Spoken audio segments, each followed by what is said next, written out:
Crime ಅಂತ ಹೇಳೋದಕ್ಕಾಗಲ್ಲ, ಘಟನೆ development ಅಂತ ಹೇಳ್ತಿದ್ದಾರೆ, ಅದನ್ನೇ ಕ್ರೈಮ್ ಅಂತೀವಿ ಸರ್. ಎಸ್, ಮುಂದುವರೆದು ಕೋಗಿಲು ಲೇಔಟ್ ಒತ್ತುವರಿ ಪ್ರಕರಣ ಸಂಬಂಧ ಸ್ಥಳಕ್ಕೆ ಶ್ಯಾಮ್ ಭಟ್ ಭೇಟಿ ಕೊಟ್ಟಿದ್ದಾರೆ. ಮಾನವ ಹಕ್ಕುಗಳ ಆಯೋಗದ ರಕ್ಷಣಾ ಆಯೋಗದ ಅಧ್ಯಕ್ಷ ಶ್ಯಾಮ್ ಭಟ್ ಭೇಟಿ ಕೊಟ್ಟಿದ್ದಾರೆ, ಸ್ಥಳ ಪರಿಶೀಲನೆ ಮಾಡಿದ್ದಾರೆ.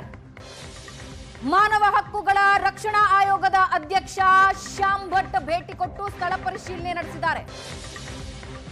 ಜೊತೆಗೆ ಸ್ಥಳೀಯರಿಂದ ಮಾಹಿತಿ ಪಡೆದುಕೊಂಡಿದ್ದಾರೆ. ತೆರವು ಕಾರ್ಯಾಚರಣೆ ವೇಳೆ ಮಾನವ ಹಕ್ಕು ಉಲ್ಲಂಘನೆ ಬಗ್ಗೆ ತನಿಖೆಯಾಗ್ತಾ ಇದೆ. ಸಂತ್ರಸ್ತರಿಗೆ ಮೂಲಭೂತ ಸೌಕರ್ಯ ಒದಗಿಸುವುದಕ್ಕೆ ಸೂಚನೆ ನೀಡಲಾಗಿದೆ.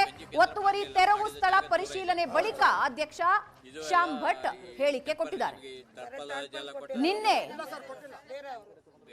ಅಕ್ರಮವಾಗಿ ಒತ್ತುವರಿ ಮಾಡಿಕೊಂಡಿದ್ದ ಜಾಗದ ತೆರವು ಕಾರ್ಯಾಚರಣೆಯಾಯಿತು. ಮೊನ್ನೆಯಿಂದಲೂ ಕೂಡ ಕೇರಳ ಪಾಲಿಟಿಕ್ಸ್ ಜೋರಾಗಿದೆ. ಇದರ ನಡುವೆ ಮಾನವ ಹಕ್ಕುಗಳ ಉಲ್ಲಂಘನೆಯಾಗಿದೆ ಅಂತ ಒತ್ತುವರಿ ಜಾಗಕ್ಕೆ ಅಧ್ಯಕ್ಷರು ಬಂದಿದ್ದಾರೆ. ಈ ಪ್ರಕರಣಕ್ಕೆ ಸಂಬಂಧಪಟ್ಟಂತೆ ನಮ್ಮಲ್ಲಿ ಒಂದು ಸೋಮೋಟೋ ಕೇಸು ರಿಜಿಸ್ಟರ್ ಮಾಡಿಕೊಂಡಿದ್ದೇವೆ ನಾವು. ಅದಲ್ಲದೆ ಇವರು ನರಸಿಂಹಮೂರ್ತಿ ಅವರು ಒಂದು ಕೇಸ್ ರಿಜಿಸ್ಟರ್ ಮಾಡಿದ್ದಾರೆ.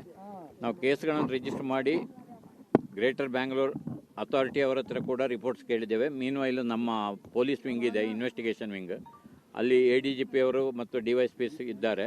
ಅವರಿಗೆ ಈ ಕೇಸನ್ನು ಎಂಕ್ವೈರಿ ಮಾಡಿ ರಿಪೋರ್ಟ್ ಕೊಡುವಂತೆ ಹೇಳಿದ್ದೇವೆ. ಅವರು ಆಲ್ರೆಡಿ ಬಂದಿದ್ದಾರೆ, ಎಂಕ್ವೈರಿ ಮಾಡ್ತಾ ಇದ್ದಾರೆ. ಇಲ್ಲಿ ಯಾರ್ಯಾರಿಗೆ ಏನೇನು ಸಂತ್ರಸ್ತರಿದ್ದಾರೆ ಅವರಿಗೆ ಸಂಬಂಧಪಟ್ಟಂಥ ದಾಖಲಾತಿಗಳನ್ನು ಅವರಿಗೆ ನೀಡಬೇಕು. ಅವರು ಎಂಕ್ವೈರಿ ಸಂದರ್ಭದಲ್ಲಿ ನಾವು ಆ ದಾಖಲಾತಿಗಳನ್ನು ನೀಡಿಕೊಂಡು ಮತ್ತು ಇಲ್ಲಿಗೆ ಸರ್ಕಾರದ ಜಾಗ ಆಗಿದ್ದರೆ ಅದಕ್ಕೆ ಏನು ಮಾಡಿದ್ದಾರೆ ಎಂಬ ರೆಕಾರ್ಡ್ಗಳನ್ನು ನೋಡಿಕೊಂಡು ನಾವು ಕೂಡಲೇ ಸರ್ಕಾರಕ್ಕೆ ಇದರ ಬಗ್ಗೆ ಶಿಫಾರಸನ್ನು ಮಾಡ್ತೇವೆ. ಮೀನ್ವೈಲ್ ಇಲ್ಲಿ ಒಂದು ಈಗ ಕಂಡು ಬಂದದ್ದು ಅಂತ ಹೇಳಿದರೆ ಇವರಿಗೆ ತಾತ್ಕಾಲಿಕ ವ್ಯವಸ್ಥೆಯನ್ನು ಏನು ಮಾಡಲಿಲ್ಲ ಅಂತ ಹೇಳೋದನ್ನು ಇವರು ಹೇಳ್ತಾ ಇದ್ದಾರೆ. ಬಟ್ ರಿಪೋರ್ಟ್ಸ್ ಬಂದ ಪ್ರಕಾರ ಅಂದರೆ ಪೇಪರ್ ರಿಪೋರ್ಟ್ಸಲ್ಲಿ ಎಲ್ಲ ಗಂಜಿ ಕೇಂದ್ರ ಓಪನ್ ಮಾಡಿದ್ದೇವೆ ಅಂತ ಇದೆ. ಅದು ಏನೋ ಸ್ವಲ್ಪ ದೂರದಲ್ಲಿದೆ ಅಂತ ಹೇಳಿದ್ದಾರೆ. ಅದೇ ಆಗಿಲ್ಲ ಅಂತ ಹೇಳ್ತಾ ಇದ್ದಾರೆ, ದೂರದಲ್ಲಿದೆ ಅಂತ ಒಂದು ಮಾಹಿತಿ ಇದೆ. ಅದನ್ನು ಕೂಡ ನೋಡಿಕೊಳ್ತೇವೆ ನಾವು. ಅದರ ಬಗ್ಗೆ ಏನು ಕ್ರಮ ತಗೊಳ್ಬೇಕು ಅಂತ ಹೇಳಿ ಒಂದು ಶಿಫಾರಸನ್ನು ಟೆಂಪರರಿಯಾಗಿ ಅಂದರೆ ತಾತ್ಕಾಲಿಕವಾಗಿ ಒಂದು ಶಿಫಾರಸನ್ನು ಮಾಡ್ತೇವೆ. ಆ ನಂತರ ಡೀಟೇಲ್ ಎಂಕ್ವೈರಿಯದ್ದು ರಿಪೋರ್ಟ್ ಕೊಡ್ತೇವೆ. ಕೇರಳ ಸರ್ಕಾರದ ಮುಸ್ಲಿಂ ಓಲೈಕೆ ಪಾಲಿಟಿಕ್ಸ್ಗೆ ರಾಜ್ಯ ಸರ್ಕಾರ ಮಣಿತ.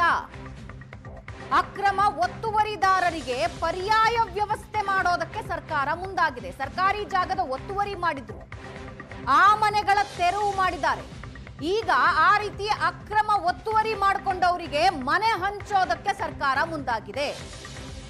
ಇವತ್ತು ಸಾಯಂಕಾಲ 5 ಗಂಟೆಗೆ ವಿಧಾನಸೌಧದಲ್ಲಿ ತುರ್ತು ಸಭೆ ಕರೆದಿದ್ದಾರೆ ಸಿಎಂ ಸಿದ್ದರಾಮಯ್ಯ ಅವರ ನೇತೃತ್ವದಲ್ಲಿ ಸಭೆ ನಡೆಯುತ್ತೆ. DK ಶಿವಕುಮಾರ್, ಜಮೀರ್ ಅಹಮದ್, ರಹೀಂ ಖಾನ್ ಇದರಲ್ಲಿ ಭಾಗಿಯಾಗ್ತಾರೆ. ಒತ್ತುವರಿದಾರರಿಗೆ ಪರ್ಯಾಯ ವ್ಯವಸ್ಥೆ ಮಾಡಿ ಅಂತ ಹೈಕಮಾಂಡ್ ಸೂಚನೆ ಕೊಟ್ಟಿದೆ.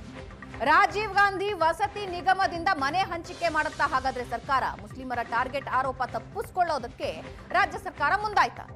ಅಕ್ರಮ ಶೆಡ್ ತೆರವು ಸ್ಥಳಕ್ಕೆ ರಾಜೀವ್ ಗಾಂಧಿ ವಸತಿ ನಿಗಮದ ಅಧಿಕಾರಿಗಳು ಬಂದಿದ್ದಾರೆ.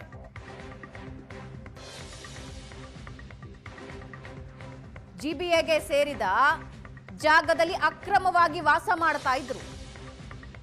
ಯಾವಾಗ ಪಿಣರಾಯಿ ವಿಜಯನ್ ಪೋಸ್ಟ್ ಮಾಡೋದ್ರ ಮೂಲಕ ಅಲ್ಪಸಂಖ್ಯಾತರನ್ನ ಟಾರ್ಗೆಟ್ ಮಾಡಲಾಗ್ತಿದೆ ಅಂತ ಹೇಳಲಾಯಿತು, ಹೈಕಮಾಂಡ್ ಸೂಚನೆ ಕೊಟ್ಟ ಮೇಲೆ ರಾಜೀವ್ ಗಾಂಧಿ ವಸತಿ ನಿಗಮದಲ್ಲಿ ಇವರೆಲ್ಲರಿಗೂ ಮನೆಗಳನ್ನ ಹಂಚೋದಕ್ಕೆ ರಾಜ್ಯ ಸರ್ಕಾರ ನಿರ್ಧರಿಸಿದ್ಯಾ? ಅಲ್ಪಸಂಖ್ಯಾತರ ಟಾರ್ಗೆಟ್ ಅನ್ನೋ ಆರೋಪದಿಂದ ತಪ್ಪಿಸಿಕೊಳ್ಳೋದಕ್ಕೆ ಹೈಕಮಾಂಡ್ ಒತ್ತಡಕ್ಕೆ ಮಣಿತಾ ರಾಜ್ಯ ಸರ್ಕಾರ.